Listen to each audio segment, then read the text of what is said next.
I've just begun my mile-plus walk up to the area where the baolis are, the stepwells, from the metro station, and I saw this old structure, and this is the Mandi Mosque.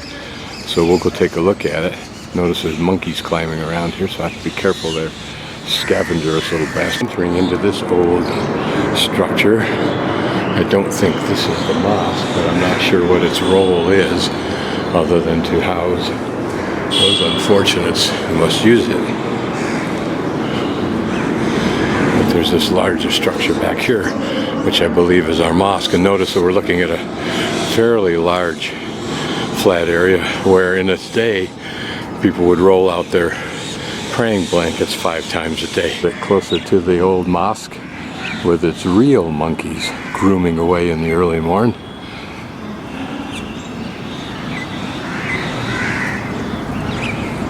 Notice that there were blue tiles in a long line there, maybe other colors that we can't see, and you wonder if there were things in the niches or whether they're left blank.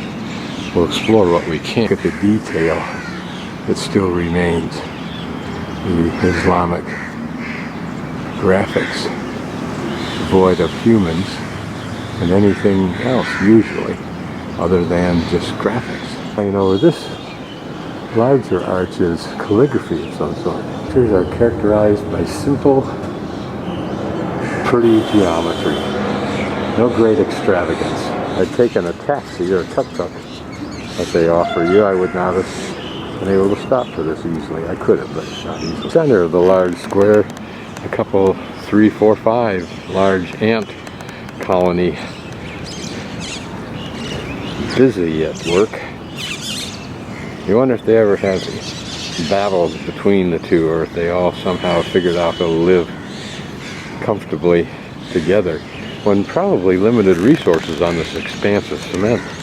And getting ready for a cricket match. Oh, I think we'll go over and look. It looks like that's what that is over there, is a cricket field. You can see how the fog, quote unquote, lies against the ground even now at 10:30. It is to India what baseball is to the United States, or at least once was. And this is just the sandlot version. So that older building we saw as we came in, whitewash sloppily put over it, just to give it some allure. But what was it in its day? What was in its day is the wall that we were looking through out into this park. Duh.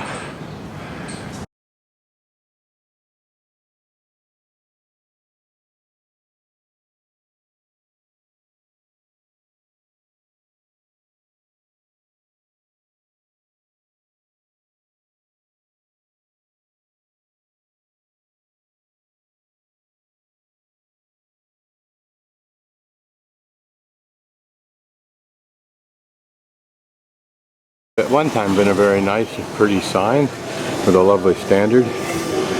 Noticeable as you walk up through this street.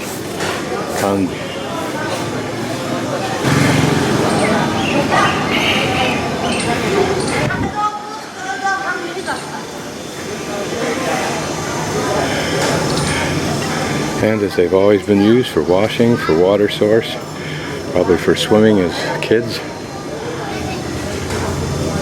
This looks like this is some kind of a trough up here. For what purpose, I don't know. Whether it was used for filling the bath source, although it's a slough right now, there's probably a spring of some sort down into there.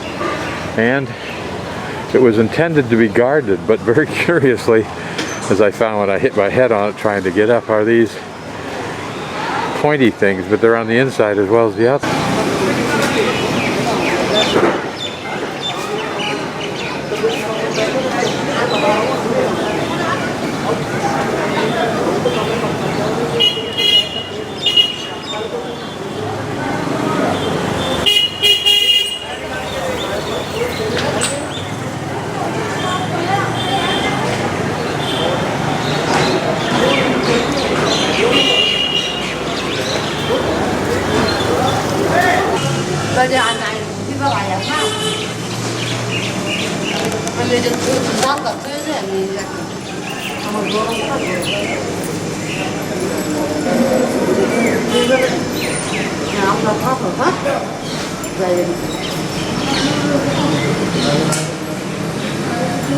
The people walk down along these walkways, which I'm on now,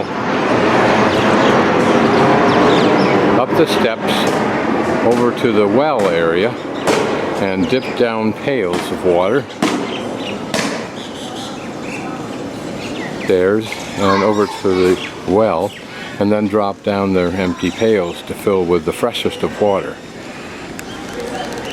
Columns, while not elaborate, are kind of pretty. Nicely built well with those curved stones. And then what function these served, I don't know. Platforms that you could rest your bucket while you then reach down to pull it up the rest of the way. But I don't know if that makes sense at all. But you'll notice how the wall is worn out right below that, like something went up and down it, and that was the most popular side. Notice there is none over on this side. Hole there was for a way of washing clothes, slamming against a rock.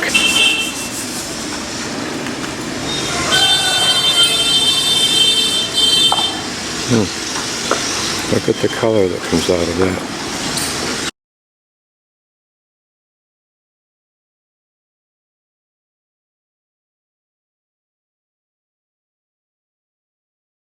This building, and this kind of building, the dome, open aired, is a mosque, albeit relatively small. We'll go inside, look at the interpretive sign on that right, see if we can deduce anything, and then apparently continuing down this dirt road, which is the archaeological road, or so GMAP says, we'll find the other, apparently an unnamed tomb.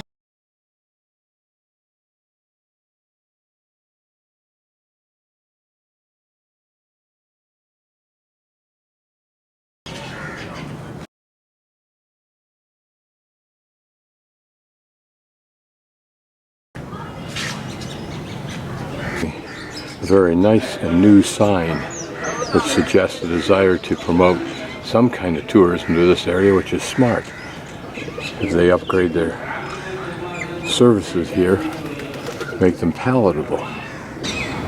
Welcome to you, my India. And interestingly enough, a pretty and new ticket booth.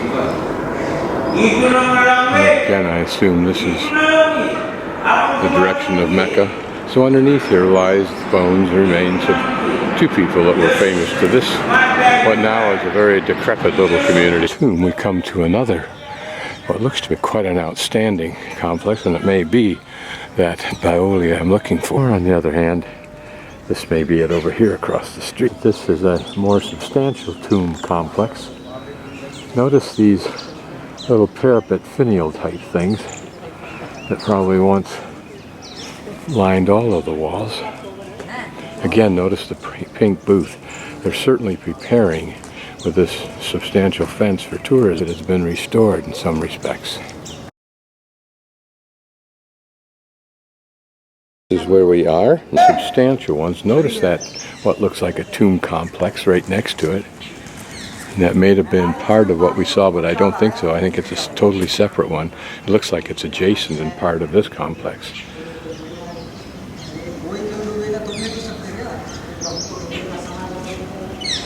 Here, this one's restricted in use for the guard, or it's for part of the tourism explosion they're planning. Down through this cloister before we walk up on the stairs. The guard is at these narrow stairs to get on top.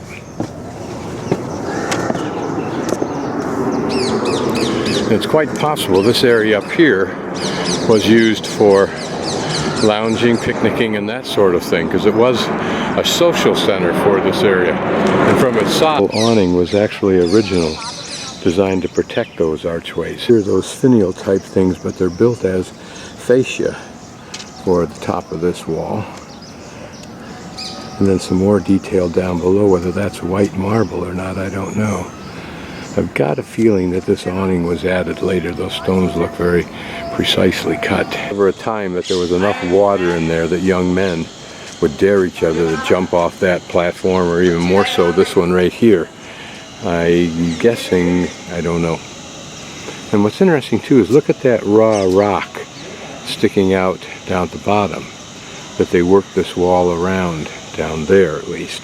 But then that piece there just sitting as a slab out. Their entrance. Second gate. Second gate, two gates. Two gates.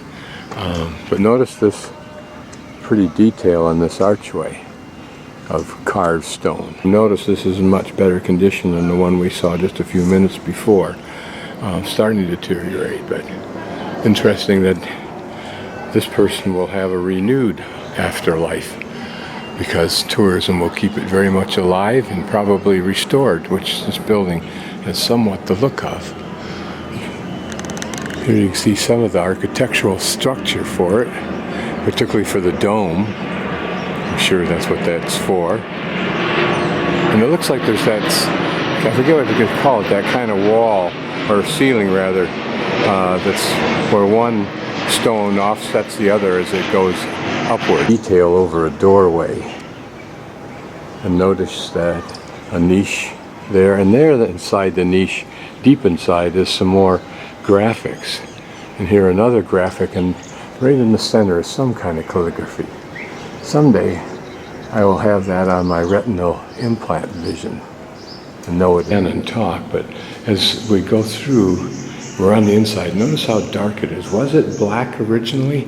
I don't know, of course. Notice that Islamic treatment there, different than many of the more stylized and simple versions. Here we're looking up at once was some kind of circular motif.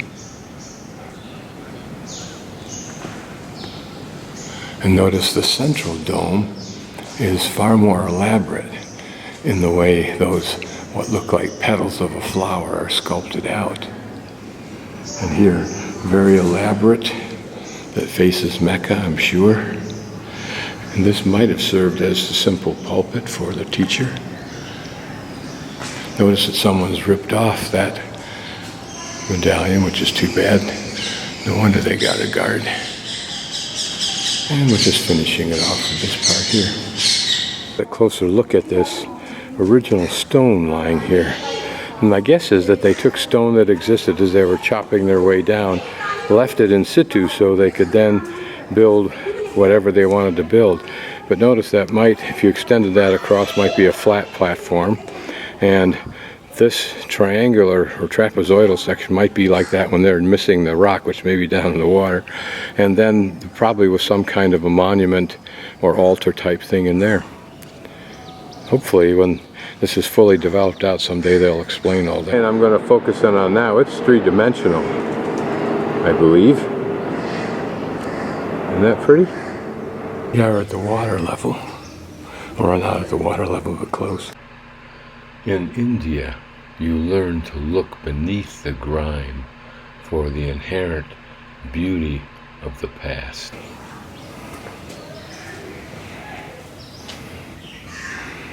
Why that water should be that dark a color, I don't know. Unless Jimmy Hoffa lies at the bottom of it. Notice that huge chunk of rock that was simply left there. You can imagine how that's considered to be, within many philosophies perhaps, a way of religion touching the earth herself. And I wonder what kind of birds those are up there.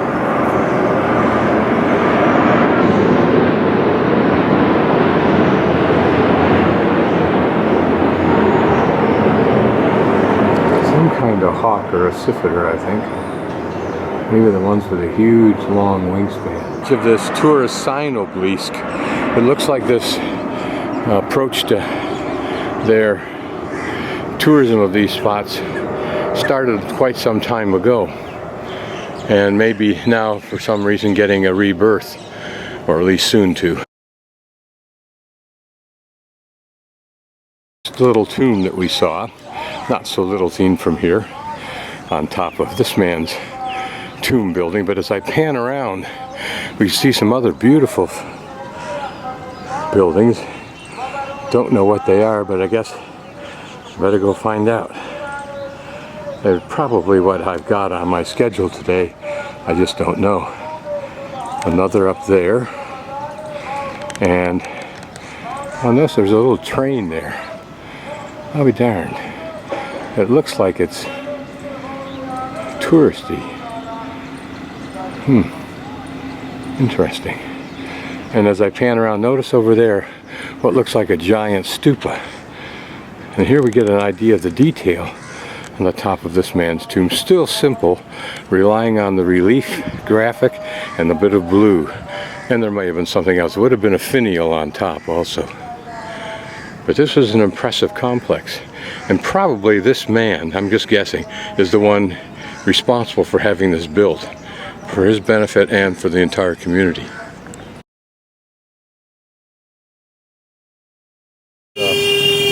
Decent little intersection of probably a couple of streets, and you can see that it is a perfect place for a market, and that's what you have. Looks pretty good too. You could probably buy an apple. What those columns are. So a little localized chaos here.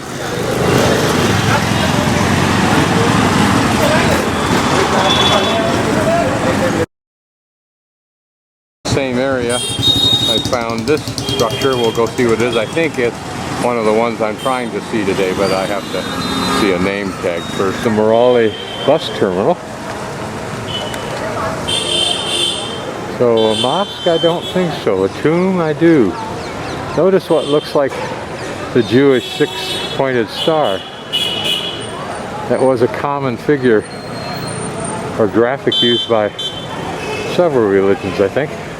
Instead of the grandeur of the Christian churches is the simplicity of lines and decor of the Muslim art or Islamic art. Nothing to get terribly excited about. It's just the simplicity. It's in the center, whatever it is. Not the Gandhak building. Ironical and curious that this medallion at the very top of the dome is the last remnant of beauty, and we can't be sure that it wasn't beautifully colored, which is not evident now. Notice also that once in the past, a lamp or whatever hung from a chain